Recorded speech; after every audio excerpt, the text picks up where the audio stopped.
Les esprits des canyons, qui vit dans l'ombre des rochers rouges. Chapitre 1er. Murmure dans les fissures de la roche.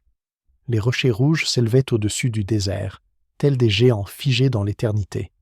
Leurs sommets brillaient dans les rayons du soleil couchant, et leurs longues ombres s'étiraient comme des créatures vivantes, prêtes à attraper quiconque s'approcherait trop près. Lorsque le soleil disparaissait à l'horizon, les canyons s'animaient, non pas avec des cris d'animaux ou des voix humaines, mais avec des murmures dans lesquels on devinait les paroles des anciens. Les gens qui vivaient au pied de ces rochers les appelaient le lieu où respiraient les esprits. Les anciens disaient « La pierre garde la mémoire, et les ombres sont sa langue. Si tu écoutes attentivement, tu peux entendre les noms de ceux qui sont partis avant nous. » Un jeune homme nommé Tenaho avait toujours ressenti l'appel des canyons. Depuis son enfance, il se réveillait de rêves où les rochers rouges se balançaient comme des arbres et d'où s'envolaient des oiseaux de feu. Sa grand-mère lui disait que ce n'était pas de simples rêves, mais des signes, des contacts avec les esprits. Premier pas dans la nuit. Cette nuit-là, alors que la tribu célébrait la fin de la sécheresse, les feux brûlaient haut, les chants résonnaient, et le jeune homme ne tenait pas en place. Il était attiré par les rochers. Il sortit du cercle de lumière et de feu, et l'air changea immédiatement. Le désert, qui était encore rempli de voix quelques instants auparavant, devint soudainement silencieux. Seul le faible bruissement du vent entre les pierres rompait le silence. Les étoiles brillaient haut dans le ciel, mais le canyon semblait avaler leur lumière, la transformant en reflets vacillants. Les rochers s'élevaient comme les murs d'un temple. Sur leur surface, on pouvait voir des dessins anciens, des chasseurs avec des arcs, des bisons, des serpents et des cercles au centre desquels se trouvaient des points, symboles du soleil et de la lune. Tenaho passa ses doigts sur les lignes effacées et sentit une légère chaleur, comme si l'image respirait. Un murmure provenant d'une fissure. Il s'approcha du passage étroit entre deux blocs de pierre. Il faisait sombre et l'air était plus frais. Lorsqu'il fit un pas à l'intérieur, il entendit quelque chose. D'abord un sifflement léger, semblable au souffle du vent, puis des mots, composés de ce souffle. « Nous sommes ici. Nous souvenons. » Le jeune homme sursauta. La voix n'était pas humaine, mais elle ne lui était pas complètement étrangère. Elle venait de partout et de nulle part. Tenaho s'assit sur une pierre, posa sa main sur le sol et ferma les yeux. Dans l'obscurité, des silhouettes apparurent devant lui. Des personnes aux visages assombris par l'ombre. Leurs yeux brillaient d'une lumière blanche et leurs mouvements étaient fluides, comme de la fumée. L'un des esprits leva la main, indiquant la profondeur du canyon. Là où la lumière n'atteint pas le fond, se trouve ton chemin. Si tu y entres, tu ne reviendras pas le même. Le mystère de la pierre. Le jeune homme tenait dans ses mains une pierre noire et lisse. Il ne se souvenait pas comment il l'avait prise, ni comment elle était apparue. La pierre était lourde, froide, mais on aurait dit qu'un cœur battait à l'intérieur. Un dessin était visible à sa surface, un cercle et deux lignes qui se croisaient au centre. « C'est une clé », murmura le fantôme. « Grâce à elle, tu verras ceux qui vivent dans l'ombre et tu apprendras leur nom. Mais sois prudent, un nom donne du pouvoir, et le pouvoir exige des sacrifices. » Le jeune homme cacha la pierre dans son gilet et retourna vers sa tribu. Mais à présent, les feux lui semblaient trop vifs, les chants trop forts. Le monde avait changé, comme s'il avait franchi le seuil d'une nouvelle dimension, où tout ce qui lui était familier était devenu étranger. Rêve et signe. Cette nuit-là, Tenaho fit à nouveau le même rêve. Il marchait dans un canyon, et autour de lui, des créatures sortaient des fissures dans les rochers. Leur corps était fait de poussière et d'ombre, mais leurs yeux brillaient comme des étoiles. Certains lui tendaient les mains, d'autres se détournaient, se cachant dans les profondeurs. Au bout du chemin, une haute arche de pierre l'attendait, sur laquelle se trouvait le même signe que sur la pierre qu'il tenait dans ses mains. L'arche respirait comme si elle était vivante, et derrière elle, on entendait un rugissement, celui d'un animal, du vent ou du vide lui-même. Le jeune homme se réveilla en sueur. La pierre contre sa poitrine brillait d'une faible lueur. Le conseil des anciens. Le lendemain, il se rendit chez le chef de la tribu, le cerf noir. Le vieil homme vivait au pied de la falaise et sortait rarement parmi les gens. On disait qu'il était le seul à pouvoir parler aux esprits sans crainte. Tenaho lui montra la pierre. Le vieil homme la regarda longuement, resta silencieux, puis dit d'une voix grave « Cette pierre ne se donne pas comme ça. Ceux qui vivent dans l'ombre du canyon la portent. Tu ne l'as pas cherchée, c'est donc elle qui t'a cherché. Que dois-je faire demanda le jeune homme. Que dois-je faire demanda le jeune homme. Tu dois aller là où il t'indique. Mais souviens-toi, le chemin qui mène au cœur des rochers n'appartient pas aux vivants. Chaque pas te coûtera une partie de ton souffle. Tu ne reviendras que si tu peux donner quelque chose en échange. Le début du voyage. Tenao retourna dans sa tribu, mais son cœur n'était plus en paix. Une pierre lui brûlait la poitrine, des voix l'appelaient dans ses rêves. Il comprenait que le voyage avait déjà commencé, lorsque le soleil toucha à nouveau l'horizon et que de longues ombres tombèrent sur le sol. Le jeune homme se leva et se dirigea vers les canyons. Le vent sifflait dans les crevasses, et son sifflement ressemblait à des mots, comme le murmure d'une multitude de voix. « Nous attendons, nous attendons », et il fit un pas vers l'endroit où la lumière s'éteignait. Chapitre 2. Le sentier dans le ventre rouge. Le crépuscule coulait sur les parois du canyon comme de la résine sombre. Là où, pendant la journée, des reflets ardents se reflétèrent sur la roche, de longues ombres froides se sont maintenant accrochées. Tenao se tenait près d'une étroite fissure dans laquelle il avait déjà mis le pied la veille, et écoutait la pierre respirer. Cette respiration était faible, mais insistante, comme si une gorge invisible, quelque part profondément sous les couches de roche, expirait et inspirait l'air avec les voix des années passées. Sous sa paume, la pierre clé résonna dans sa poitrine. Elle semblait s'être réchauffée de l'intérieur et poussa brièvement vers l'avant. Le jeune homme passa son doigt sur le signe gravé, un cercle avec 2 lignes qui se croisent, et expira légèrement. Pendant un instant, le signe répondit par un soupir.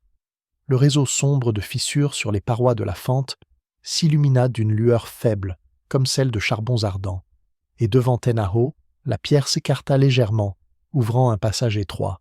« Nous vous attendions » siffla-t-on immédiatement de 3 côtés. Le bruissement ressemblait à celui de l'herbe sèche sous la patte d'un animal, mais il formait des mots. Tenao fit un pas. L'obscurité l'accueillit comme l'eau accueille une pierre, sans éclaboussure, le sentier de la respiration. À l'intérieur, ça sentait le fer et l'argile humide. Le sol était lisse, poli par le vent et l'eau, les murs étaient rugueux, striés de veines dans lesquelles coulaient de faibles étincelles, comme si les veines de la nuit elles-mêmes étaient mises à nu dans les profondeurs. Chaque pas résonnait sourdement, et ce grondement semblait s'éloigner, descendant vers l'endroit où coulait autrefois une rivière souterraine. Le jeune homme s'arrêta. La pierre clé dans sa paume vibrait à peine, comme pour lui indiquer le rythme. Tenao tendit l'oreille. Les battements de son cœur s'alignèrent progressivement sur le tremblement de la pierre. Il essaya de refaire ses pas différemment, plus doucement, plus courts, et soudain, il sentit que le chemin devenait plus souple et que les murs reculaient d'un demi-pas. Le canyon accueillait ceux qui marchaient en rythme avec lui. Au-dessus, dans l'étroite fente du ciel, une brise froide et brève souffla, accompagnée d'une note rauque, semblable au froissement d'une feuille sèche. La note toucha l'oreille et se désagrégea en son distinct. Ne te presse pas. Ici, seules les ombres se déplacent rapidement, et elles trébuchent toujours. Le jeune homme sourit dans l'obscurité. Il se souvint des paroles du vieil homme. Sur le chemin de pierre, la précipitation fait un trou dans le pied. Et il marcha lentement, laissant le canyon marquer chaque pas, le chant de la pierre. Quelque part devant lui, une articulation de pierre claqua, un son faible mais insistant. Les murs commencèrent à se rapprocher, et Tenao aperçut sur la droite une sculpture, ni dessin, ni écriture, une vague rugueuse dans laquelle se répétait la même ligne sous forme de fines rayures, un trait oblique, un crochet, un petit arc. Il passa ses doigts dessus. C'était chaud. Il resta sur sa peau une sensation semblable à celle que l'on éprouve en touchant le poil d'un animal à rebrousse. « Ce sont nos côtes », dit une voix à droite. Ou était-ce seulement son oreille, qu'il imaginait dans le murmure des courants d'air? « Quand tu nous touches, nous nous souvenons de toi. » Le jeune homme posa sa main sur la sculpture. La pierre clé frappa de l'intérieur, brièvement, comme un deuxième battement de cœur, et au même instant, une fine fissure claire traversa le mur devant lui, comme un éclair au ralenti. La lumière suivit sa ligne jusqu'au sol, et Tenao vit devant lui des marches. Chacune avait son propre murmure, son propre souffle, son propre « oui » ou « pas maintenant ». Il commença à descendre. Chaque marche accueillait la plante de ses pieds comme une paume. Parfois, l'air devant lui fondait et devenait doux comme de la fumée, signe qu'il y avait eu de l'eau ici dans l'Antiquité. Parfois, au contraire, il était sec et chaud, comme la joue d'un feu de camp. Ici, autrefois, des flammes avaient brûlé et la suie avait formé un fin réseau invisible sur les pores de la pierre. Premier échange. Au pied de l'escalier, un étroit passage barrait le chemin. Ce n'était pas de l'eau, mais de l'obscurité. Elle coulait lentement, brillante, comme la peau vivante d'un serpent. Le jeune homme se pencha et eut l'impression que ce n'était pas lui qui se reflétait dans les profondeurs de cette eau sombre, mais un garçon au visage enfantin, dont les yeux n'exprimaient encore ni la foi ni la peur. Le garçon le regardait depuis l'autre rive, et ses lèvres remuaient, comme s'il articulait un mot. Mais sa voix ne lui parvint pas. « Ton nom » demanda l'ombre à côté, mince comme un roseau, incolore comme le sel. « Dis ton nom, et le pont apparaîtra. » Tenaho hésita. Il se souvint de l'avertissement de l'esprit « Le nom donne le pouvoir, et le pouvoir exige des sacrifices. » La chanson de sa grand-mère, celle qu'elle chantait quand le vent s'enfuyait du toit, revint à sa mémoire. Le jeune homme ne prononça pas son nom, il le chanta d'un pas. Il fit un pas court, doux et traînant, et la pierre clé répondit par une lueur. Une fine bande apparut à la surface de l'eau sombre, comme un soupir, figé, puis se solidifia. Le pont de souffle s'éleva des deux rives. L'ombre fine et salée recula. Elle n'avait pas de nom, mais elle avait un rythme. Son bord trembla, comme un sourire timide, puis disparut. Tenaho passa. Temnovoda remua sa peau lisse et se referma sur ses talons, une nuée de fissures. Plus loin, le canyon s'ouvrait en une grande salle. Le plafond s'élevait haut dans l'obscurité, les murs s'écartaient et on avait l'impression d'être à l'intérieur d'un énorme animal rouge. Sur les parois, des centaines de fissures, chacune avec un filet de lumière. Les fissures vivaient comme une meute. Elles murmuraient, se rejoignaient parfois, et donnaient naissance à un nouveau motif.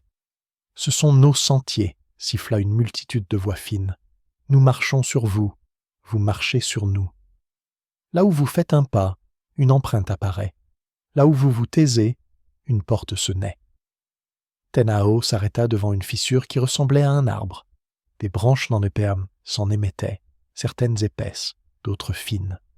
Au fond des branches, des reflets scintillaient, non pas ceux de l'eau, mais ceux de la lumière. La pierre clé tinta faiblement, comme une pierre tombant dans l'eau. « Choisis », dit une voix grave, sourde comme un coup de tambour.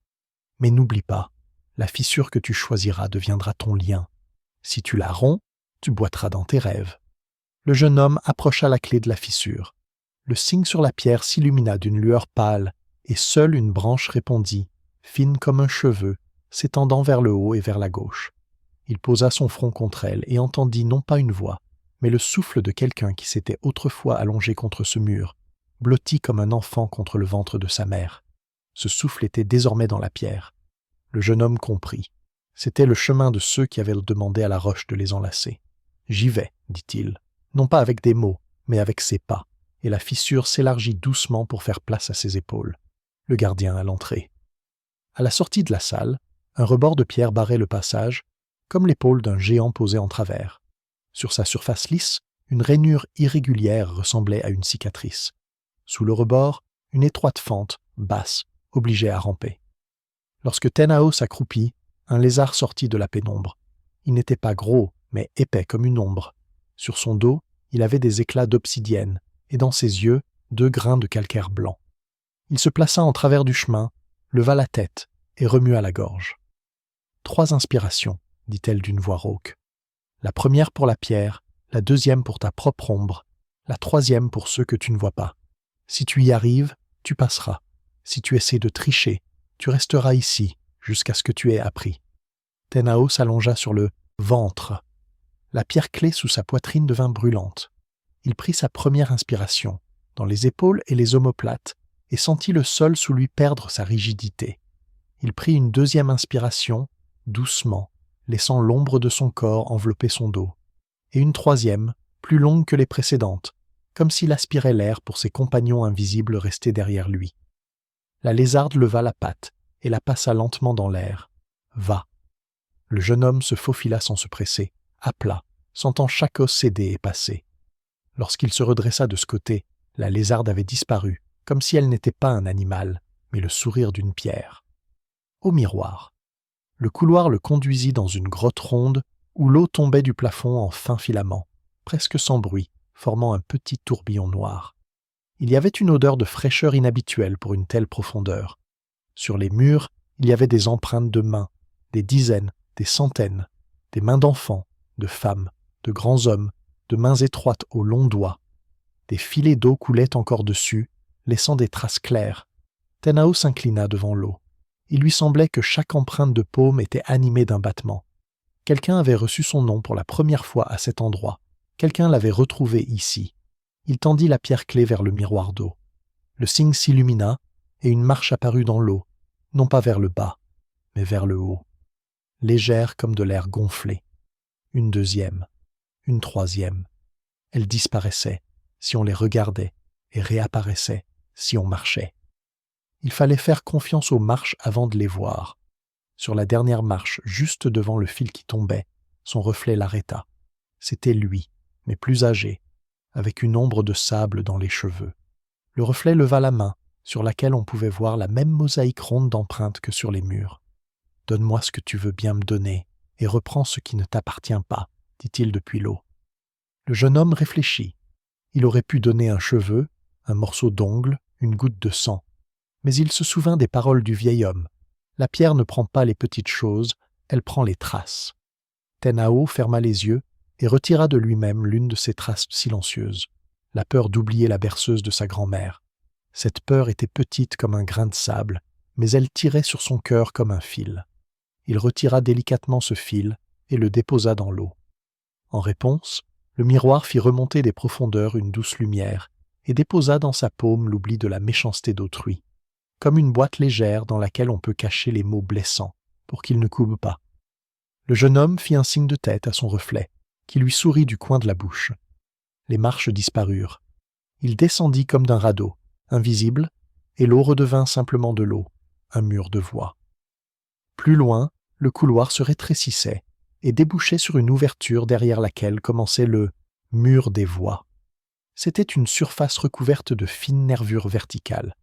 Il semblait que d'innombrables personnes venaient ici, posaient leur front contre la pierre et y insufflaient leurs mots. Si l'on touchait une nervure, elle répondait par un son bref. Chaque voix était unique, un bourdonnement grave, un couinement aigu, un sifflement, un bruit sourd. Tenao posa une pierre clé sur une nervure. En réponse, une courte phrase. « Ne m'oublie pas. » À la suivante, « Je suis revenu. » Plus loin, « Je n'ai rien trouvé. » Les mots se sont rapidement imprimés dans son cœur sans attendre leur tour. Il a longé le mur, prudemment, sans toucher quoi que ce soit, jusqu'à ce qu'une des côtes lui réponde avec le même motif que chantait sa grand-mère. 2 notes aiguës, une longue, puis une autre plus courte. « Je suis là, » dit la pierre, et Tenao comprit. Quelqu'un de sa famille avait laissé son souffle ici, et il était toujours vivant. Il appuya son front contre la surface fraîche. En réponse, la paroi se réchauffa et le poussa doucement, non pas pour le repousser, mais pour l'inviter à passer. L'espace d'un instant, la pierre devint une porte. La salle des ombres suspendue. Il fit un pas et se retrouva sous une haute voûte, où, comme de lourdes gouttes séchées, des ombres étaient suspendues en cercle. Elles se balançaient sous une douce brise et ne goûtaient pas de ténèbres, mais d'images. D'une goutte jaillissait une main, d'une autre un œil, d'une troisième un murmure oiseau. Au milieu de la salle se dressait un pilier de lumière, fin comme une tige, blanc et frais. À l'intérieur du pilier tournait un grain de poussière, dont la rotation donnait le rythme à toute la salle. « Ne regarde pas directement, » murmura quelqu'un derrière mon épaule gauche. « Regarde du coin de l'œil. Si tu regardes directement, tu verras un os. » Et l'os se brise. Tenao baissa les paupières à moitié. Les ombres cessèrent aussitôt de s'abattre sur lui, devenant tolérantes, fines. Il remarqua que de petits pierriers couraient sur le sol, des créatures ressemblant à des crabes croisés et à des mains d'enfants. Ils transportaient vers les gouttes de minuscules fils de poussière, les nourrissant soigneusement. L'une des créatures courut vers ses pieds, toucha la clé, renifla le signe et recula, respectueusement, comme un chien s'éloigne d'un os qui ne lui est pas destiné. Les murs de la salle bourdonnèrent. Étranger, pas étranger, nôtre, pas nôtre, puis se turent. Une ombre s'approcha de Tenao, plus dense que les autres. À l'intérieur, une silhouette enfantine vacillait, tantôt oiseau, tantôt garçon. Un ruban étroit s'étira depuis l'ombre et toucha sa poitrine, là où était resté conservé la peur échangée et le cadeau de l'oubli de la rancœur. « Tu n'as pas apporté une poignée, mais un chemin, » dit l'ombre. « Le chemin est notre nourriture. En échange, prends un nom que tu pourras porter en silence. » Elle déposa dans sa paume non pas un son, mais une pause, identique à celle qu'il connaissait déjà du mur des voix, mais d'une nuance différente, plus chaude. La pause devint l'espace d'un instant lourde comme un caillou, puis se dissipa aussitôt dans la clé, s'entremêlant aux signes. « Le chemin a besoin de silence, » dit l'ombre, « sinon il sera envahi. » Changement de vent. Plus loin, le sentier tournait brusquement, et l'air changeait sensiblement. Il était sec, comme de la peau râpée, avec une odeur de sauge et de sable. Dans son acuité, on entendait le monde extérieur qui s'approchait.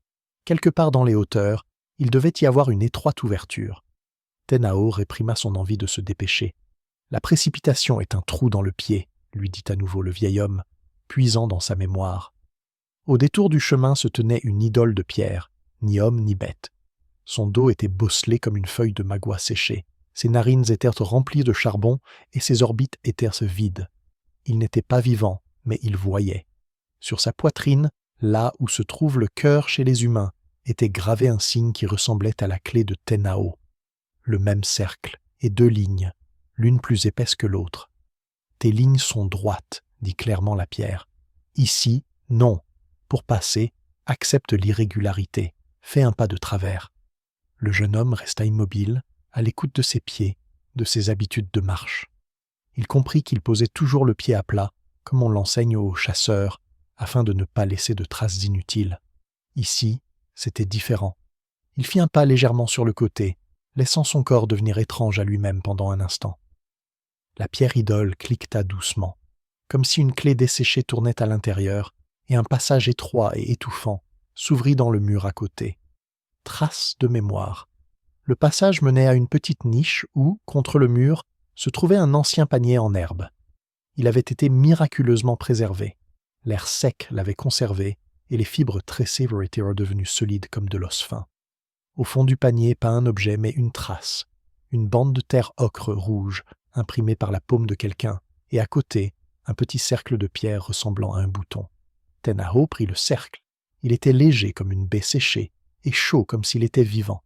L'espace d'un instant, il lui sembla qu'une femme se tenait à côté de lui, dans l'étroit passage. Pas une grand-mère, pas une mère, mais une femme de celle qui vivait ici bien avant sa génération.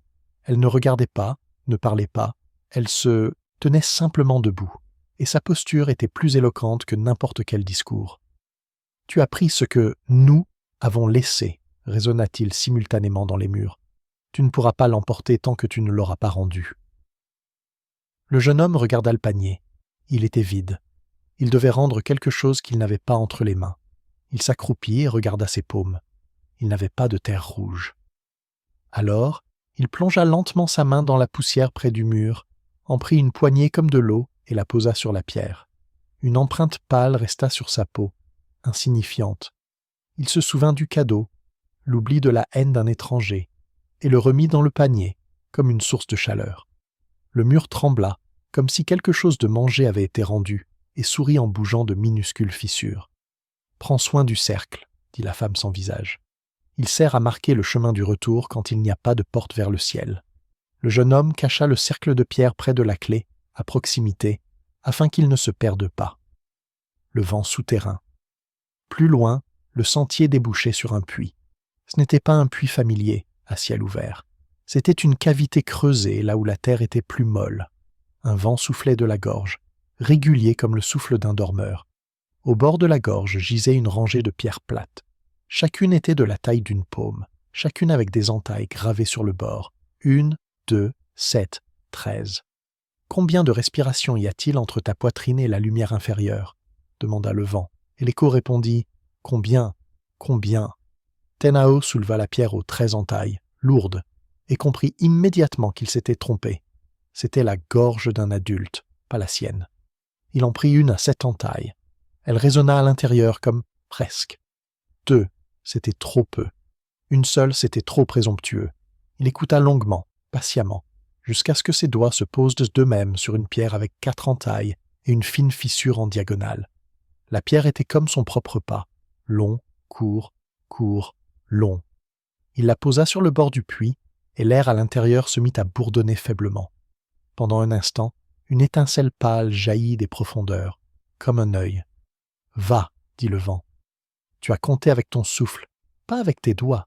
C'est bien. » Tenao ne sauta pas. Il se contenta de s'allonger sur le bord, inspira et sentit qu'on le tirait vers le bas. Son corps devint léger comme une plume et glissa là où il semblait n'y avoir même pas la place pour une queue de souris. Il n'y eut pas de chute. Il y eut une transition, le cœur de la fissure. Il tomba dans la salle, où même les murmures extérieurs ne parvenaient pas. Il y régnait une odeur de mousse sèche et de temps. Au centre se trouvait une table en pierre rouge, sur laquelle était gravé un signe circulaire en creux, identique à celui qui figurait sur sa clé. Dans le creux, une fine poussière bruissait comme la peau d'un lézard. Tenao posa sa clé de pierre dans cette coupe. Le signe correspondait à celui de la clé. La poussière remua et se rassembla autour, comme des chiots autour du mamelon de leur mère. La salle se mit à bourdonner. Des ombres sortirent des murs, 4, chacune de sa fissure. Elles s'approchèrent de la table et s'immobilisèrent, non pas comme des gardes, mais comme des témoins. « Tu as apporté la clé là où la famine règne depuis longtemps, » dit une ombre, longue comme une plume de faucon. « Ici, au fond, nous nous souvenons des noms que ceux d'en haut ont oubliés. Dis-nous ce que tu veux récupérer, mais souviens-toi, chaque nom a un prix. » Tenao réfléchit. Il aurait pu demander le nom de son ancêtre qui avait laissé une chanson sur le mur des voix. Il aurait pu demander le nom d'un animal pour mieux chasser. Mais il se souvint de ceux qui avaient perdu la mémoire et des yeux immobiles de ceux qui erraient la nuit derrière le campement. Et il dit « Je veux connaître le chemin par lequel les noms reviennent, pas pour moi, pour ceux qui sont dans l'ombre. » Les ombres vacillèrent. La poussière dans la coupe devint transparente, comme de l'eau glacée. La pierre clé inspira profondément. « Le chemin du retour, » dit la deuxième ombre, plus épaisse que la première, avec une voix profonde. « Il part de l'endroit le plus étroit, là où personne n'est maître. Accepte l'étroitesse. Alors, l'eau de la mémoire te trouvera. » Le jeune homme acquiesça. Il s'accroupit aussi bas qu'il n'avait jamais accroupi auparavant, retint son souffle et replia ses épaules comme des ailes. Son cœur se serra, et dans cet instant précis, il comprit. C'est ainsi que le nom et le corps se dressent dans l'embrasure d'une porte lorsqu'ils tentent d'entrer ensemble. Sa peau se souvint de son enfance, lorsqu'il se faufilait sous un auvent pour attraper un chien qui s'enfuyait. Sa posture recroquevillée et étroite devint soudain aussi puissante qu'un ressort. « Maintenant, prends ça, » dit la troisième ombre, petite comme la paume d'une main. Un fil à peine visible s'éleva de la cavité, pas lumineux, sec. Le fil s'étira vers son poignet, où pendait un cercle de pierres provenant du panier. Ils se rencontrèrent et se soudèrent. Le chemin te rappellera son existence lorsque tu commenceras à être attiré vers l'extérieur, vers les paroles vides. La quatrième ombre, informe, ne dit rien. Elle leva la tête et inspira simplement. La salle se remplit d'air chaud, comme lors d'une bouffée d'air estivale. Lorsque le souffle s'éteignit, il resta sur la table une cicatrice fine comme un cheveu. Tenao comprit. C'était le signe que le paiement avait été accepté. Retour à la pierre vivante. Le chemin du retour n'était plus le même. Le canyon qu'il avait accueilli dans ses entrailles écoutait désormais. À chaque coin, on entendait un grondement à peine audible, mais reconnaissable. Le nôtre, pas celui d'un étranger. Tenao marchait lentement. Le fil sur son poignet, soudé à un anneau de pierre, se tendait parfois comme une laisse lorsque son regard s'attardait sur des vides trop brillants, promettant un chemin facile. À chaque fois, le fil claquait doucement et le ramenait à sa marche. Il s'arrêta près du mur des voix pour libérer l'oubli de la haine d'autrui, maintenant qu'il comprenait pourquoi il l'avait reçu. Il posa sa main sur l'une de ses côtes, étonnamment froide, et y expira un vide doux comme un voile. Les côtes s'apaisèrent, leurs mots acérés s'adoucissaient. Dans la grotte des miroirs, l'eau monta jusqu'à ses cheveux en guise de salut. Tenao ne posa pas le pied sur les marches invisibles. Il se contenta de s'incliner, et de l'obscurité, tel un chat sauvage, surgit le reflet de sa grand-mère sans un bruit. Elle ne dit rien. Elle se contenta de hocher la tête en direction de l'endroit où se trouvait la clé. À la garde, près du seuil, la lézarde réapparut. Cette fois, elle ne demanda pas 3 respirations. Elle déposa sur son chemin une fine peau sèche qu'elle avait jetée. Le jeune homme la ramassa. La peau n'était ni pour s'habiller, ni pour faire une potion, mais pour se souvenir, pour se rappeler que l'excès de peau empêche de passer par des portes étroites, le ciel dans la fissure. Quand il sortit du dernier passage, un ciel profond s'étendait au-dessus du canyon. Dans l'obscurité, les étoiles brillaient bas, comme si elles étaient attachées à des poteaux de pierre. Le vent à la surface était frais et simple, comme l'eau sur les lèvres. De là, du campement, s'élevait une odeur de fumée et de viande séchée. Les chiens se mirent à hurler, mais ce n'était pas effrayant, c'était plutôt amical. Tenaho grimpa sur une dalle plate que son peuple appelait « toit de la terre » et s'assit comme les chasseurs s'assoient lorsqu'ils écoutent, non pas les animaux, mais la route. La pierre clé reposait dans sa paume, légère après avoir été enfouie si profondément. Dans le cercle familier du cygne, il y avait maintenant une tache à peine visible, comme un pli sur la peau. Le cercle de pierre de la corbeille était posé à côté, encore chaud. La pose offerte par l'ombre dans la salle des ombres, suspendue, vivait entre l'inspiration et l'expiration, rendant la respiration profonde comme un tourbillon. Le jeune homme sourit. Il comprenait que ce n'était que le début. Devant lui s'étendait la route vers des lieux où les noms ne se perdent pas dans la pierre, mais dans les gens, où les ombres ne volent pas les voix, mais les pas. Il devrait apporter dans cette obscurité le rythme, la narcisse, la pause et une nouvelle façon de revenir. Non pas par le son, mais par le chemin. Au-dessus, dans une bande de ciel, une étoile filante apparut et disparut dans la direction où les rochers rouges ouvraient le passage suivant. Le canyon sembla saluer. « Nous te voyons », murmura-t-il tout autour. « Et tu nous vois. Va plus loin. Là où les cœurs des fissures se rejoignent, vivent ceux dont tu as demandé qui vivèrent dans l'ombre des rochers rouges. Ils t'attendent. » Tenaho se leva.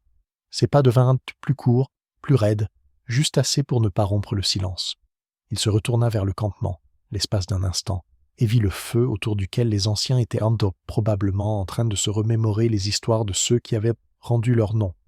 Il fit un signe de tête vers le feu, puis disparut dans la ligne sombre entre deux piliers de pierre. Ainsi s'acheva le deuxième chapitre de son voyage, celui où le canyon l'avait accueilli dans ses entrailles, lui avait demandé un prix et lui avait offert un cadeau, le chemin des revenants et l'art de franchir les portes étroites. La nuit suivante, il devait rencontrer non pas des murmures, mais ceux qui les produisaient, les maîtres des fissures, qui se souviennent mieux des noms étrangers que beaucoup de mères se souviennent du nom de leurs enfants. Ils n'aiment pas parler, ils aiment marcher, et il devra leur parler en marchant. Chapitre 3. Les maîtres des fissures. La nuit surprit à nouveau Tenaho au cœur du canyon.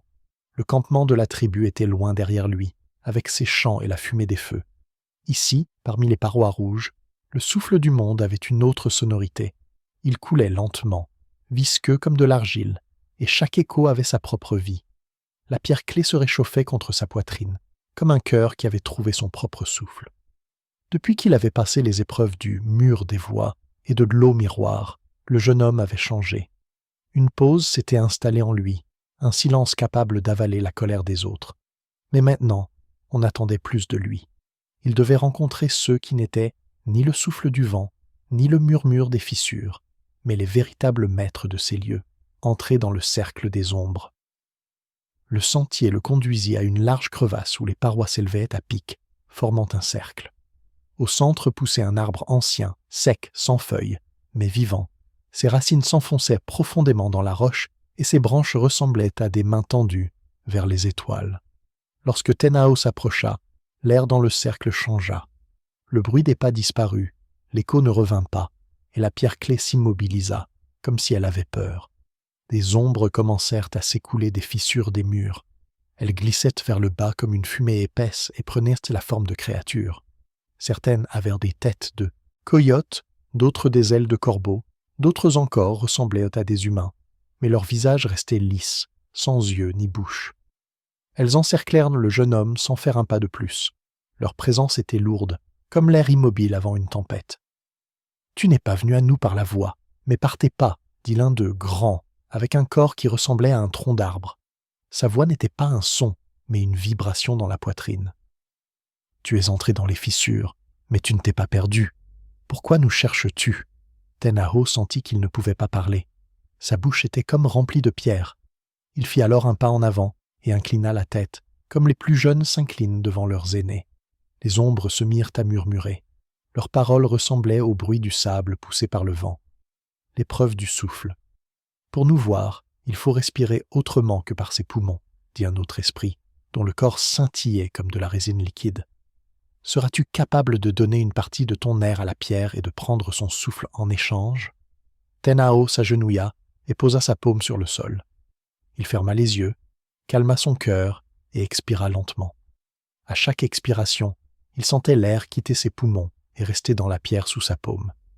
Au bout de quelques instants, il eut du mal à respirer. Sa poitrine se remplit de douleur, son sang battit dans ses tempes. Mais alors, un courant frais s'éleva du sol et l'aspira à l'intérieur. Ce n'était pas l'air habituel. Il était épais, avec un goût de fer, comme s'il avait inspiré la terre elle-même. Avec cette respiration, le monde changea. Le canyon cessa d'être immobile. Les parois bougeaient, comme les flancs vivants d'un énorme animal. Des fissures s'ouvraient et se refermaient comme des yeux. Et les habitants devinrent plus nets. Il vit leurs visages anciens, profondément ridés, semblables à des lits de rivière. « Maintenant tu vois à travers nos yeux », dirent-ils à l'unisson. Le don des ombres Tenao se leva. L'un des esprits s'approcha de lui. Son corps ressemblait à celui d'une femme, mais ses cheveux coulaient comme des torrents d'eau. Elle toucha son épaule, et sa peau fut parcourue d'un frisson glacial. « Quiconque entre dans notre cercle doit laisser une trace. Tu as déjà renoncé à ta peur, mais cela ne suffit pas. Donne-nous ce qui t'est cher, et nous graverons ton nom dans l'ombre des rochers. » Le jeune homme réfléchit. Il n'avait rien d'autre que la pierre-clé et le petit cercle de pierre dans son panier. Mais il comprenait qu'il ne fallait pas sacrifier ce qui lui avait été donné pour son voyage. Alors, il baissa les yeux et se souvint de sa grand-mère. Sa voix l'avait toujours accompagné depuis son enfance, une chanson douce, une berceuse qui lui apportait la paix. Il s'assit et commença à fredonner la mélodie. Mais, à chaque note, il sentait qu'elle le quittait. C'était comme s'il l'arrachait de sa mémoire et la rendait à l'air. Finalement, il se tut et son esprit resta vide. Il ne se souvenait plus de cette chanson. Les fantômes s'approchèrent. Leurs corps s'agitèrent, comme de joie. « Tu as donné ce qu'il y avait de plus doux en toi. Désormais, les rochers garderont cette chanson, et elle fera partie du vent.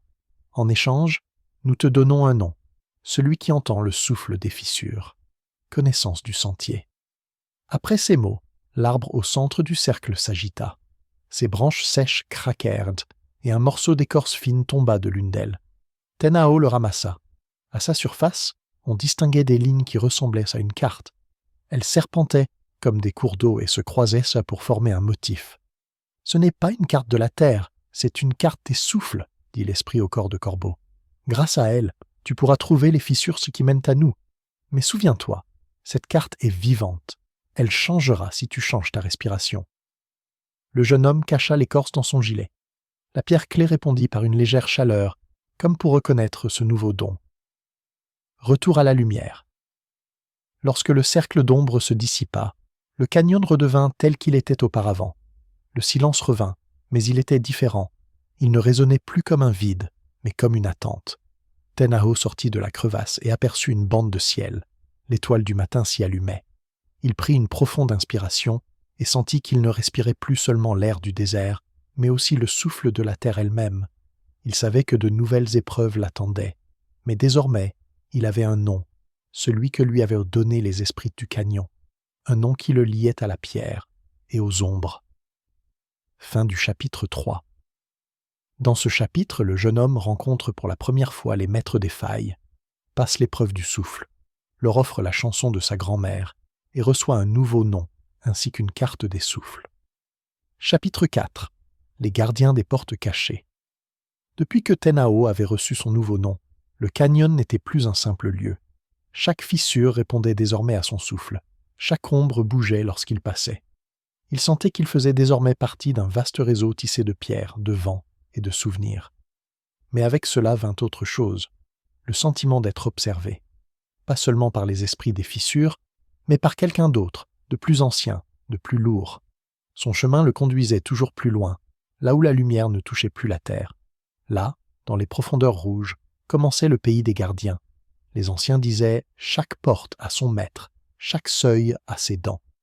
Le jeune homme allait maintenant pouvoir s'en rendre compte par lui-même. Trace sur la pierre. Le Le sentier était étroit, et les parois de chaque côté se rejoignaient si près que les épaules touchaient la surface rugueuse. Soudain, Tenaho remarqua que la pierre sous ses pieds avait changé. Elle était couverte de profondes rayures, comme si les griffes d'un animal l'avaient griffée à plusieurs reprises. Il s'agenouilla et toucha les rainures. La pierre était chaude, comme si quelqu'un venait de passer dessus. Dans sa poitrine, la pierre clé tressaillit, non pas de manière amicale, mais avec méfiance. Le jeune homme comprit. Il avait mis le pied sur le chemin des gardiens. L'apparition du coyote. Un hurlement rauque retentit dans l'obscurité devant nous. Il ne ressemblait pas au cri habituel d'un coyote. Il résonnait comme s'il venait non seulement de la gorge de l'animal, mais aussi de la roche elle-même. Un animal surgit du virage. Son corps était recouvert d'une épaisse fourrure grise, mais ses yeux brillaient d'une flamme ambrée.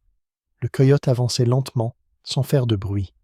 Son ombre s'étirait le long du mur et bougeait séparément, comme une seconde créature.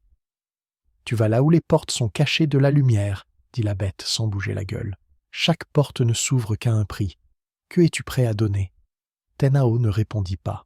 Il se pencha, prit une poignée de sable sur le sol et la porta à sa poitrine. Son souffle effleura le sable, qui se mit à briller d'une faible lueur.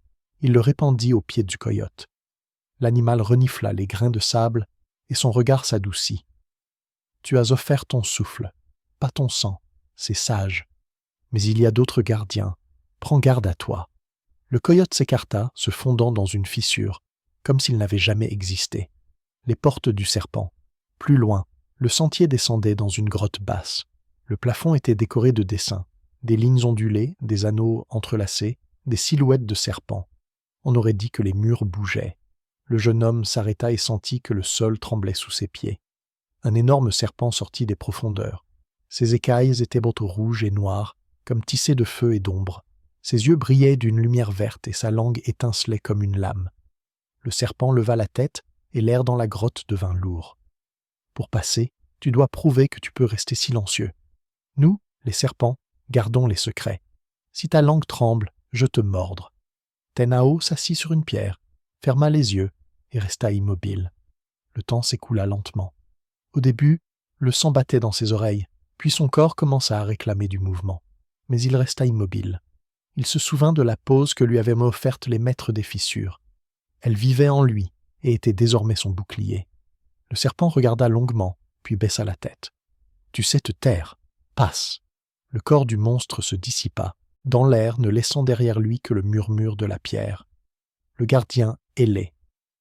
Le chemin menait ensuite à une salle où de longues stalactites ressemblant à des crocs figés pendèrent du plafond. Ici, l'air était différent, frais et rempli de bruissements. Tenao leva la tête et vit un énorme oiseau perché au-dessus de lui. Ses plumes étaient bleu foncé comme le ciel nocturne et ses yeux brillaient d'une lumière blanche. Lorsqu'il déploya ses ailes, toute la salle se remplit de vent. « Je suis le gardien de l'air et du vol, » dit l'oiseau. « Pour passer, tu dois prouver que ton âme est capable de voler même dans l'obscurité. » Le jeune homme se tint au milieu de la salle. Il ferma les yeux et prit une longue et profonde inspiration. Des images se mirent à bouger en lui. Il volait au-dessus d'un canyon. Les étoiles se balançaient sous ses ailes et le vent l'emportait toujours plus loin. Il laissa cette vision l'envahir complètement. La pierre clé s'illumina d'une douce lueur sur sa poitrine. L'oiseau inclina la tête et poussa un cri semblable à un roulement de tonnerre. « Tu sais voler avec ton âme. » Alors, la voie t'est ouverte. Une plume longue et brillante tomba du plafond. Le jeune homme la ramassa et la cacha près de la carte des respirations. La dernière porte. Le sentier le conduisit à un endroit où les murs formaient une arche. Un signe était gravé dans la pierre, un cercle avec 2 lignes, auquel s'était ajoutée une 3e, sinueuse. « C'est la dernière porte, » dit une voix dans l'obscurité. « Ouvre-la et tu verras ceux qui vivent le plus profondément. Mais souviens-toi, la porte ne s'ouvre pas sans le sacrifice du cœur. » Tenao posa sa main sur la pierre. Il sentait qu'on ne lui demandait pas un objet, ni une chanson, mais quelque chose de plus grand. Il se souvint de sa peur, de sa grand-mère, de la chanson qu'il avait donnée, et comprit qu'il devait maintenant faire un sacrifice encore plus grand. Il ferma les yeux et donna une partie de ses souvenirs de sa maison, les feux de la tribu, l'odeur de la viande séchée, les rires des enfants. Son cœur se serra, comme s'il avait perdu une partie de lui-même. La pierre sous sa main brilla, les lignes s'ouvrirent, et l'arche devint une porte. Le seuil Tenao fit un pas à l'intérieur. Il fut frappé par un froid qui lui glaça les os. Devant lui s'étendait l'obscurité, mais elle n'était pas vide. Des silhouettes immenses et anciennes s'y déplaçaient, avec des yeux comme des étoiles. Leur souffle ressemblait au bruit des rivières. Leurs ombres étaient aussi grandes que des montagnes. Tu as passé les gardes et les portes. Maintenant tu vas nous voir. Mais souviens-toi, ici, ton âme doit être plus forte que ton corps. Si tu faiblis, l'obscurité t'emportera. Le jeune homme prit une inspiration et s'avança plus avant. Chapitre 5. Les cœurs des ténèbres anciennes. Lorsque Tenao franchit la porte taillée dans la pierre, ses pas se noyèrent dans un silence épais comme de la résine. Ce silence n'était pas un vide, mais une toile tissée à partir des respirations d'autres personnes. Il serrait la poitrine comme pour dire « Sois prudent, chaque son a ici son prix ». Il s'arrêta pour s'habituer. La pierre clé sur sa poitrine résonnait comme un tambour lors d'une fête tribale, mais ce son était étouffé, comme s'il venait des profondeurs. Il n'y avait pas de route devant lui, seulement l'obscurité, dense comme de l'eau. Mais il fit un pas, et l'obscurité se dispersa, révélant un espace plus grand que le canyon lui-même. La salle des géants. C'était une salle, mais on ne voyait pas le plafond. D'énormes colonnes de pierre rouge s'élevaient dans l'obscurité, comme pour soutenir le ciel. Leur surface respirait, se dilatant et se contractant comme les côtes d'un géant. Des ombres se déplaçaient entre les colonnes, mais ce n'étaient pas les légers bruissements qu'il avait rencontrés auparavant. Des créatures si anciennes vivaient ici, que même leurs ombres étaient plus épaisses qu'un corps humain. Leurs yeux brillaient d'une lumière stellaire et leur souffle faisait entendre le grondement des rivières et le crépitement du feu. « Tu es entré là où nous vivons », murmurèrent de nombreuses voix. Ce n'était pas un son qui résonnait dans ses oreilles, mais qui se propageait dans ses os. Tu cherches la connaissance. Mais es-tu prêt à entendre ce que tout le monde n'a pas le droit d'entendre? Tenao baissa la tête. Il comprenait que les mots étaient inutiles ici. Il posa sa main sur le sol et prit une inspiration douce, longue et pleine de respect. Les colonnes tremblèrent. Les créatures s'approchèrent. Première vision, mémoire de la terre. Devant lui se dressait une silhouette dont le corps ressemblait à une montagne. Des plaques de pierre dépassaient de sa poitrine, et ses cheveux formaient des rivières qui coulèrent vers le bas. Sa voix était lourde, comme un éboulement. « Je suis la mémoire de la terre.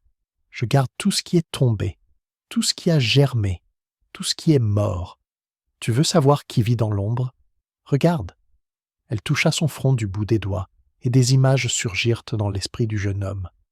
Il vit des milliers de générations d'Indiens marcher dans ces canyons, des feux, des chants, des chasses, des funérailles. Il vit des animaux disparus à jamais, mais dont les os étaient restés dans les fissures. Il vit les rochers eux-mêmes naître du feu quand la terre était jeune. « Chaque pas que tu fais laisse une trace, et chaque trace devient notre chair, dit la silhouette. C'est ainsi que nous vivons, dans l'ombre de la mémoire. » Deuxième vision, la voix du vent. Un autre esprit surgit de l'obscurité. Son corps était transparent comme de la fumée et ses ailes semblaient tissées de nuages. Sa voix résonnait comme une tempête dans un ravin. « Je suis la voix du vent. Je garde toutes les paroles qui ont été prononcées ici et tous les cris qui ont échappé aux lèvres. Même si les gens les ont oubliés, je m'en souviens. » Il enveloppa Tenao d'un tourbillon, et le jeune homme entendit des milliers de voix à la fois, des prières, des rires d'enfants, des murmures d'amoureux, des cris de douleur et de joie. Tout cela vivait dans l'air, et pas un seul mot n'avait disparu. C'est ainsi que nous vivons dans l'ombre. Nous sommes le souffle de ceux qui se sont tus. Troisième vision, le feu dans le cœur. Le troisième esprit sortit de la fissure brûlante dans la colonne. Son corps était en flammes, mais dans ces flammes brillaient des visages. Certains criaient, d'autres souriaient. Je suis le feu. Je garde la passion, la colère et la force. Tous les feux des tribus, toutes les guerres et toutes les fêtes sont mon souffle. Je vis là où les gens jetèrent leurs offrandes dans le feu. Nous sommes vos désirs devenus lumière. Le feu toucha la poitrine de Tenao. Une rage éclata en lui, mais pas destructrice, plutôt lumineuse, comme une soif de vivre. Quatrième vision, l'ombre. Et enfin, du plus profond de l'abîme, une quatrième silhouette s'éleva. Elle était informe. Son apparence changeait. tantôt humaine, tantôt animale, tantôt aviaire. Sa voix était à peine audible, mais perçante. « Je suis l'ombre. Je suis ce que vous ne nommez pas, ce que vous craignez. Je vis là où la lumière manque. Toutes les peurs, tous les désirs secrets, tout ce qui n'est pas dit m'appartiennent. Sans moi, vous n'existeriez pas. Vous cherchez qui vit dans l'ombre des rochers rouges. C'est nous. Nous sommes la terre, le vent, le feu et les ténèbres. Nous sommes la mémoire, le souffle, la passion et la peur.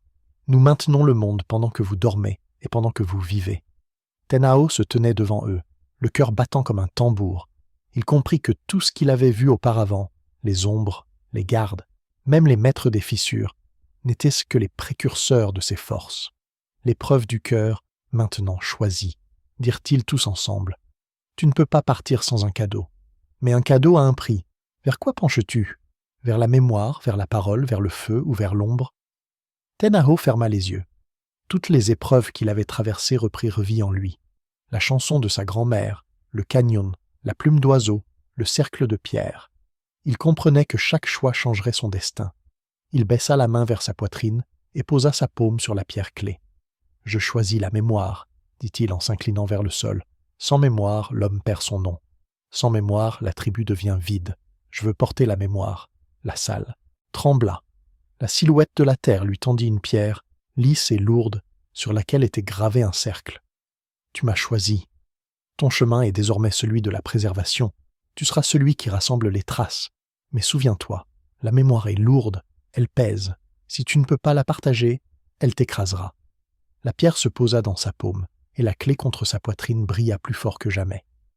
Retour. Lorsque les visions se dissipèrent, la salle était vide. Seules subsistaient les colonnes s'enfonçant dans l'obscurité. Tenao se tenait debout, la nouvelle pierre dans les mains. Il en sentait le poids, non seulement physique, mais aussi spirituel. Il retourna vers l'arche qui servait de porte. Cette fois, la porte s'ouvrit d'elle-même, comme si elle le reconnaissait. Le vent du désert lui frappa le visage. Il leva la tête. La lune se levait au-dessus des rochers.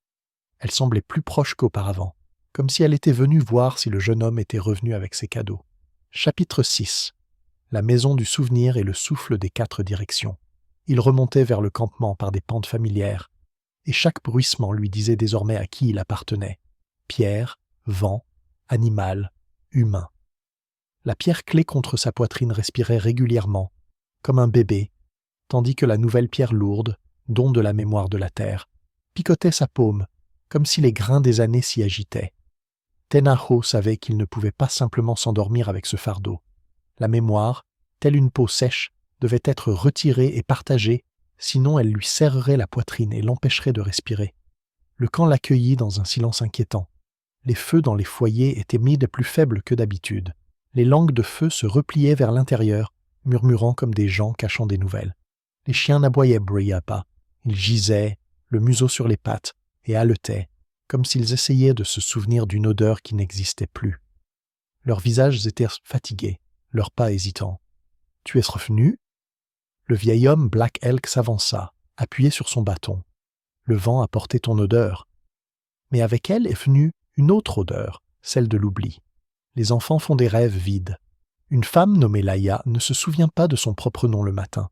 Et le jeune Ketsu a refusé aujourd'hui son couteau, parce que c'est celui d'un étranger. Tenao posa ses mains sur son cœur comme on apprend à parler sans mots. Une pause, offerte par les fissures, s'étendit entre ces mots et le souffle du vieil homme, telle une douce couverture. « On m'a donné la pierre du souvenir, » dit-il doucement. « Ce n'est pas un motif sur ma joue. C'est un fardeau, beaucoup doivent le porter. » Le vieil homme acquiesça. Une petite lueur obstinée s'alluma dans ses yeux fatigués. « Alors apprends-nous à respirer avec elle, le souffle du vent et les signes de l'oubli. » Pendant la nuit, le vent a tourné, non pas en force, mais en direction. Il soufflait désormais de bas en haut, comme s'il venait d'une coupe renversée. Les enfants ont été les premiers à le remarquer. Dans les huttes, les plumes suspendues bougèrent vers le sol et non vers le ciel. Puis, les choses simples ont commencé à être oubliées. Une femme est sortie chercher de l'eau et, à son retour, n'a pas reconnu sa maison. Le vieil homme leva la main vers le ciel pour nommer la constellation du cheval, mais dit « vide ». Les chiens ne répondaient bien pas à leur nom, bien que leurs oreilles tremblaient. Leur nom résonnait comme une corde mal tendue. le cerf noir ordonna de rassembler les gens sur le toit de la terre, une large dalle où l'on séchait habituellement la viande. Tenao apporta tout ce qu'il avait accumulé dans les profondeurs, la pierre clé, la carte des respirations, un cercle de pierre provenant d'un ancien panier, une plume d'oiseau, une peau de lézard et une nouvelle pierre lourde de mémoire. Il les disposa en croix, aux quatre coins du monde, et tendit entre les objets de fines ficelles de peau brute, comme on avait autrefois tendu les ficelles dans son histoire avec le cercle d'air. Les ficelles chantèrent dans le vent, faiblement, presque inaudiblement. « Nous construirons une maison de la mémoire, dit-il. Pas une maison faite de perches, mais de souffles. Et nous guiderons ceux qui ont perdu leur nom sur le chemin du retour. »« C'est quoi ce sentier ?» demanda le garçon qui, la veille, avait laissé tomber son arc, non pas parce qu'il était lourd, mais parce qu'il n'était pas à lui. « Elle est étroite, » répondit Tenao en souriant. « Seuls ceux qui savaient se faire tout petits peuvent l'emprunter. Elle ne mène pas au ciel, mais au cœur. » Il posa la plume à l'est, pour que les mots s'élèvent facilement, le cercle de pierre à l'ouest, pour se souvenir du chemin du retour, la peau du lézard au sud, pour enlever l'excès de peau avant l'étroitesse, et la lourde pierre au nord, pour ne pas emporter la mémoire en un seul souffle. La pierre clé se posa au centre, la ligne de son signe reliait tous les côtés. Le cercle des noms, premier rituel, « Asseyons-nous en cercle », ordonna Tenao. Ceux qui se souviennent de leur nom le disent à voix haute, long, court, court, long. Ceux qui ne s'en souviennent pas respirent et font une pause. Au début, c'était gênant. Les gens étaient habitués aux mots, aux sons, à l'assurance de la langue, mais peu de gens peuvent supprimer un pas. Il naît avant la voix. Le vieil homme Black Elk fut le premier à bouger ses pieds en rythme. La terre sous ses pieds répondit d'un bruit sourd. Elle fut suivie par la femme Laïa, celle-là même.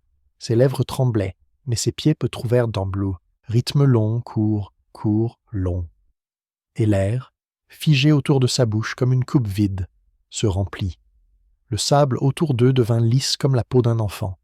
Une pause, offerte par l'ombre, s'installa au milieu du cercle, et les mots cessèrent de trébucher sur leur propre précipitation. Les enfants cessèrent de rire et écoutèrent le nom devenir souffle. Tenao prit la carte des respirations, celle que lui avait offerte la femme eau, parmi les maîtres des fissures. Les lignes sur l'écorce s'agitèrent et s'étirèrent vers différentes personnes, certaines vers les poignets, d'autres vers les épaules, d'autres encore vers le ventre. Il effleura ses fils comme un chasseur effleure le dos d'un cheval avant de monter, et les fils se réincarnèrent en ceux qui les avaient perdus. Plusieurs personnes sursautèrent simultanément, comme après avoir bu une gorgée d'eau froide. « Je me souviens, » dit Laïa pour la première fois depuis plusieurs jours. « Je m'appelle Laïa. Je m'appelle moi. » Les gens sourirent. Un rire étouffé se fit entendre. Il heurta la pierre lourde de la mémoire, à l'extrémité nord, et revint en un écho chaleureux. La mémoire aime les rires légers, qui, comme de l'huile, l'empêchent de frotter la peau jusqu'au sang. Le chant des 4 souffles, mais le vent devenait de plus en plus violent. À midi, une ceinture de poussière apparut dans le ciel, fine comme la ceinture d'une danseuse, et elle commença à encercler le campement, le resserrant comme un nœud coulant. La poussière chantait une chanson sèche qui érodait les voyelles des mots. « C'est eux », murmura Black Elk en cachant ses yeux. « Les dévoreurs de noms ne sont ni des esprits, ni des bêtes. C'est l'habitude d'oublier quand on n'a personne avec qui partager. »« Nous avons besoin de la force des 4, répondit Tenao. Il frappa légèrement la plaque avec la pierre clé. Le choc produisit un son grave, la mémoire de la terre. Il porta la plume à ses lèvres et expira. Le son était plus aigu, c'était la voix du vent. Il jeta une poignée d'herbes sèches dans le foyer. Le feu s'éleva, puis un 3e son retentit, le pouls du feu. Il ferma les yeux jusqu'à ne laisser qu'une petite fente, regardant à travers l'ombre de sa main, comme l'avait enseigné l'ombre, et un 4e son, sans parole mais perçant, retentit, le silence. Les 4 sons se mêlèrent, et la maison de la mémoire se mit à résonner. Pas fort, mais suffisamment pour que les grains de sable au bord du cercle cessent enfin de grincer entre ses dents. La ceinture de poussière qui entourait le campement ne disparut pas, mais devint plus fine, plus transparente. Des sons « O » et « A » apparurent dans ses voix. « Maintenant, allons-y, dit Tenao. La maison restera ici, comme une ancre. Nous guiderons ceux qui se sont oubliés sur le sentier du retour. Pas tous avec leurs jambes, certains avec leur souffle, le sentier étroit, un pont pour les noms. Ils marchaient en premier, et chaque pas traçait une bande étroite et invisible, de la maison du souvenir jusqu'à la fissure la plus proche, connue grâce à la carte des respirations. Derrière lui, Laïa, ses pas étaient encore hésitants, mais la pause les empêchait de trébucher sur les mots vides. Il guidait les enfants avec sa respiration. Inspirez, faites un long pas, expirez, faites un petit pas, et leurs petites bottes obéissaient docilement. À l'entrée du canyon, un lézard gardien les attendait. Il s'étira sur la pierre comme une flèche et hocha la tête, exigeant 3 inspirations. Tenaho fut le premier à les donner, pour la pierre, pour sa propre ombre, pour les invisibles. Puis ce fut le tour de Laïa. Elle s'égara au 2e, et le lézard remua la gorge d'un air mécontent. Tenao posa sur son épaule la peau qu'elle avait jetée autrefois. Laïa sourit, un frisson de reconnaissance parcourut son corps, et au 3e souffle, la pierre sous leurs pieds devint plus douce, comme de la peau vivante. Ils rampèrent dans les 3 passages. Le sentier menait à l'eau miroir. Oh, comme l'eau réagit au bruit de leurs noms. Elle s'éleva de 2 doigts, attrapant ces noms comme des poissons. Tenao savait que l'eau n'était pas simplement un miroir, mais une paume. Donne, et reprends ce qui n'est pas à toi. Chacun rend maintenant à l'eau ce qui a emporté son nom, dit-il. Pas de pitié pour soi-même, pas de rancœur envers les autres. L'eau ne boit pas quand même. Renoncez à la mauvaise habitude d'oublier quand vous avez peur. Les gens approchèrent leurs doigts de l'eau. Tous ceux qui vivaient dans la poussière avaient sur la peau un mince filet collant, comme une toile d'araignée, fruit de leur habitude.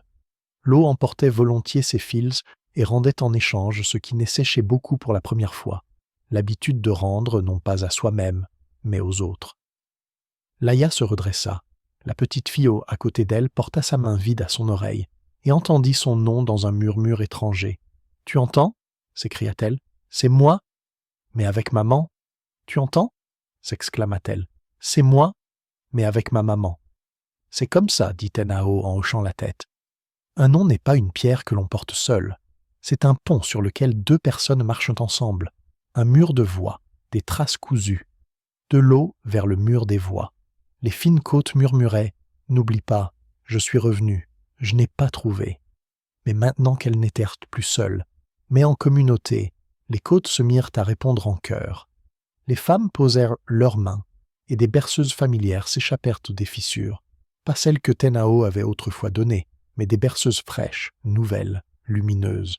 Les hommes posèrent à leur front, et les anciens cris de chasse s'échappèrent de la pierre, mais sans sang à la fin. « Nous cousons les traces les unes aux autres, » marmonnait Tenao, en courant ses doigts, comme des aiguilles sur les côtes, pour que, quand le vent soufflera à nouveau d'en bas, le fil ne se détende pas. Il sortait de sa pochette un cercle de pierre, le chemin parcouru, et le posait sur les points faibles, là où le mot était sur le point de s'effacer. Le cercle laissait sur la pierre une marque invisible. Désormais, si quelqu'un du camp faisait à nouveau un faux pas, Stena le pousserait de l'épaule, comme une grande sœur. La salle des ombres suspendues veillait au silence. Dans la salle des ombres suspendues, ça sentait la poussière et les rêves oubliés. Des gouttes ombres se balançaient lentement. Les tailleurs de pierre s'affairèrent en cercle, tirant des fils et nourrissant les gouttes. En voyant les gens, ils s'arrêtèrent. C'est ce que font toujours les bons travailleurs quand des invités arrivent chez leur patron. « Ne regarde pas directement », avertit Tenao, du coin de l'œil. « Sinon tu briseras le silence des autres. » Les gens se figèrent. Quelques gouttes se mirent soudain à couler d'elles-mêmes vers ceux qui souffraient le plus d'amnésie. L'une d'elles se dirigea vers Laïa. À l'intérieur de la goutte, on distinguait une petite fille, ou peut-être un oiseau, et un ruban étroit qui se dirigeait vers la poitrine de Laïa, là où on lui avait donné le nouveau pouvoir, celui de rendre. Le ruban la toucha, et un frisson parcourut la peau de Laïa, comme la première pluie sur de l'argile séchée. Le chemin a besoin de silence, se souvint Tenao des paroles de l'ombre. Sinon, il sera envahi par la végétation. Il distribua aux gens des aposes, petites, chaudes, comme des cailloux lisses, non pas à tous ceux qui le souhaitaient, mais à ceux dont les paroles étaient trop fortes. Et la salle devint plus calme, comme un champ après le labour. Les gardes et les 4 forces, l'harmonie. Sur le chemin du retour, ils rencontrèrent les gardes. Le coyote sortit de la crevasse, renifla les nouvelles fissures dans l'air et hocha la tête d'un air satisfait. « Enfin, vos noms ne sentent plus la solitude, dit-il. Donnez-moi une poignée de votre souffle commun. » Tenao joignit ses mains en forme de barque. Les gens autour de lui soufflèrent dans cette coupe, petit à petit, sans avidité. Il répandit une poussière de souffle, invisible sur les pattes du coyote. Celui-ci la lécha, et une lueur enfantine apparut dans ses yeux ambrés. Il se mit à courir devant, et le sentier cessa d'effrayer les enfants. Le serpent leva la tête de son dessin dans le sable, regarda dans les yeux des enfants, et comprit. Leur silence n'était plus celui de la peur, mais celui de l'attention. Il ne demanda rien, se recoucha simplement, et recouvrit le rebord dangereux avec son corps. L'oiseau gardien descendit plus bas que d'habitude, déploya ses ailes, et une autre plume tomba de son plumage. Tenao la déposa près de la maison du souvenir, afin que celle-ci ait son propre ciel, même pendant les nuits sans lune. Les 4 forces répondirent, sans un mot. La mémoire de la terre poussa doucement la pierre dans le coin nord. Ne prends pas tout d'un coup. La voix du vent apporta au feu des vers oubliés, et les anciens, sans se concerter, les reprirent en chœur. Le feu s'est tourné vers l'extérieur et a projeté une haute langue de flamme. Désormais, dans le camp, on pouvait parler des choses difficiles sans se brûler.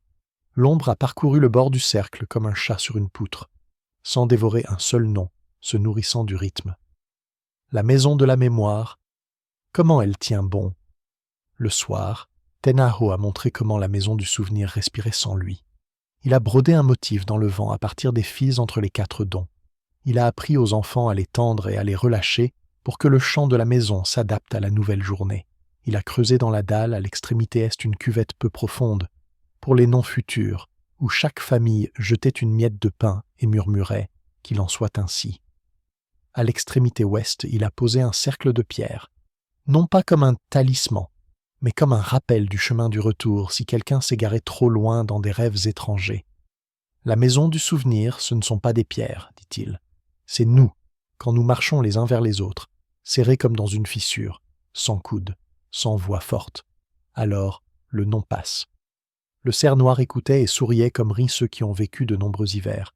Puis il leva son bâton et frappa légèrement la dalle. La maison du souvenir répondit d'une voix égale et assurée. « Maintenant, nous avons un endroit où nous n'oublierons pas, dit le vieil homme. Tant que la maison chante, nous sommes une tribu. La récompense du gardien et la facilité du partage. » Pendant la nuit, Tenao sentit que la lourde pierre de mémoire dans sa paume était devenue plus lourde. Il se rendit à la lisière du campement, là où l'ombre des rochers rouges formait une épaisse peau. Il s'agenouilla et posa la pierre sur le sol. « Tu m'écrases, dit-il dans l'obscurité. Mais je me souviens de ce qu'on m'a dit. Si tu ne partages pas, tu écraseras. Je partage. » Il se mit à disposer les jours comme des baies séchées dans ses paumes. La chanson de sa grand-mère, offerte au canyon, le nom d'une herbe que lui avait appris le vieil herboriste, le rire du garçon au bord de l'eau après avoir entendu son propre nom pour la première fois, le regard de Laïa lorsqu'elle s'était entendue dans le murmure d'un étranger. Il emballait chaque baie dans une pause et l'envoyait à la maison de la mémoire comme dans un entrepôt. Au matin, la lourde pierre était devenue plus docile.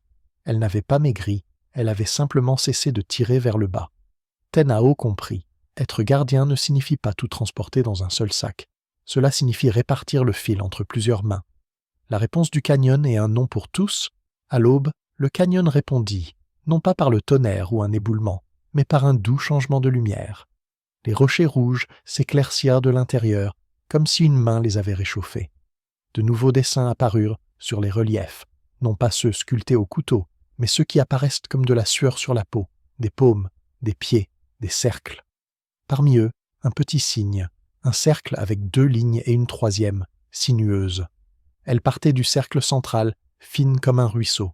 « Ce n'est pas mon signe, » dit Tenao lorsque les gens se rassemblèrent près du mur. « C'est le signe de la maison. La maison de la mémoire est notre clé commune. » Les enfants couraient, cherchant leurs mains dans le nouveau motif. Les anciens suivaient les lignes du bout des doigts et se remémoraient les noms oubliés des sentiers de chasse. Les femmes riaient. Elles avaient été les premières à entendre le vent prononcer correctement les noms des enfants, sans la trace de l'oubli. Laïa se tenait près de Tenao, et son souffle n'était plus hésitant.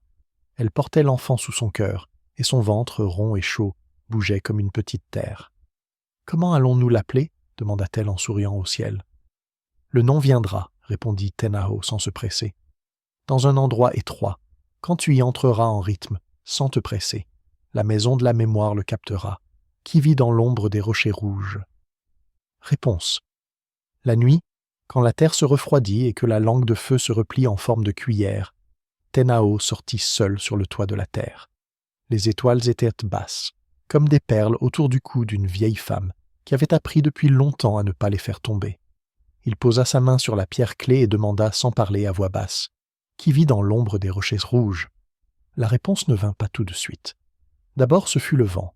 Il passa sur ses épaules, laissant derrière lui une odeur d'argile humide. Puis un grondement souterrain. Quelque part, profondément, l'air se déchira. Ensuite, ce fut le feu. Dans le foyer laissé sans surveillance, une bûche crépita doucement.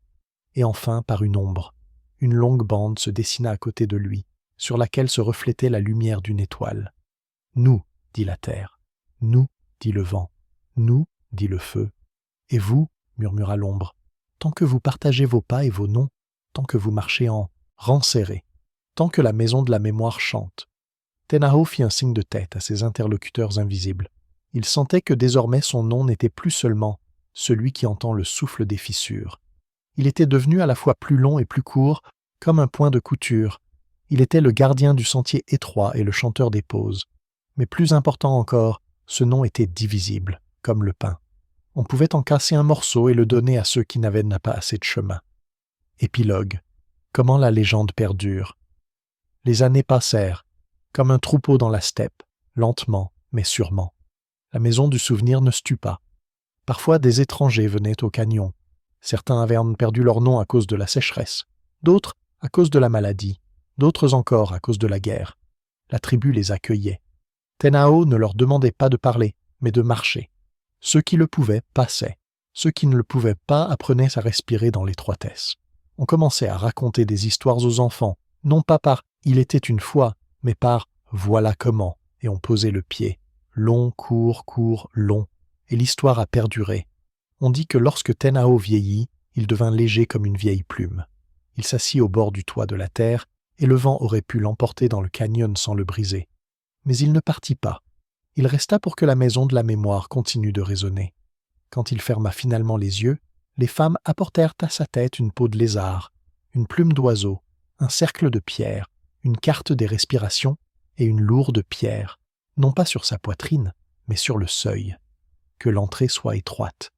Et cette nuit-là, une nouvelle paume apparut sur les parois du canyon, petite comme celle d'un enfant. À côté, une légère trace, comme celle laissée par des plumes multicolores. C'est lui, il a allégé son fardeau, dirent les anciens. Et si vous allez cette nuit vers les rochers rouges et que vous vous tenez sur le toit de la terre, taisez-vous, laissez vos coudes et regardez l'ombre non pas directement, mais du coin de l'œil, vous entendrez chanter la maison de la mémoire. Dans cette chanson, il y a les noms de ceux qui ont été et de ceux qui viendront. Là-bas, on entend le souffle des 4 points cardinaux. Là-bas, il y a un étroit sentier où ne marchent pas seulement les hommes. Et si vous demandez « Qui vit dans l'ombre des rochers rouges ?» la pierre vous répondra comme Tenao autrefois « Nous et vous, tant que vous partagez. »